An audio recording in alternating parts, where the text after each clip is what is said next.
এই জন্যই visa ratio বেশি। স্টেটমেন্ট নাকি ব্লক, দুইটার মধ্যে তফাৎ কি? হাই, এখন আসছি পার্ট 2-তে ফুল প্রসেসিং অফ বেলজিয়ামের এই প্লেলিস্টে।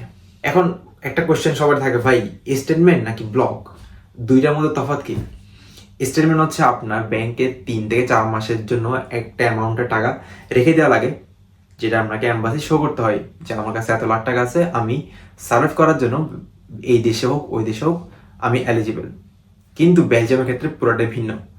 বেলজিয়ামের মধ্যে লাগে ব্লক অ্যাকাউন্ট। এখন ব্লক অ্যাকাউন্টটা কি?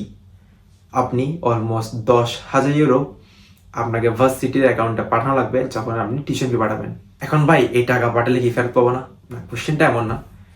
আপনি যখন এই টাকাটা দিবেন, এর মানে হচ্ছে আপনি আপনার প্রতি মাসের এক্সপেন্সের জন্য টাকা আগে থেকে দিয়ে দিচ্ছেন, আপনি যাতে এখানে ব্রোক না হয়ে যান।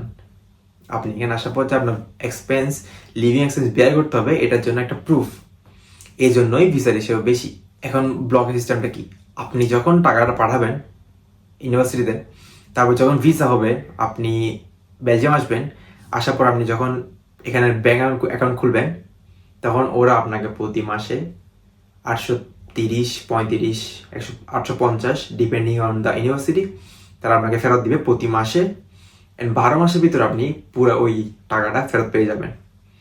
আবার প্রতি বছর এটা আপনাকে দেওয়া লাগবে, আপনি দিবেন, আপনি আবার ফেরত পাবেন। লুপের মধ্যে আপনার এটা চলতে থাকতে হবে যতদিন না আপনি আপনার পড়ালেখা শেষ করতেছেন।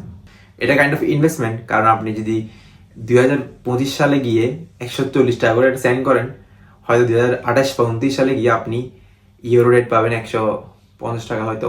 It's an huge amount of profit that you are getting from the conversion rate. So এটাই ছিল ব্লকের সিস্টেম। এখন আমি বলি আমাদের সাথে কানেক্ট কেমন হবেন, আমার থ্রুতে কেমন অ্যাপ্লাই করবেন। আমরা আপনাদেরকে ফাইল প্রসেসিং করে দিতে হেল্প করি। ডিসক্রিপশনে দেওয়া থাকা হোয়াটসঅ্যাপ নাম্বারে আপনি আমাদের সাথে কন্ট্যাক্ট করেন, দেন আমরা সব ইনফরমেশন আপনাকে দিয়ে দেবো to connect with us and to apply through us.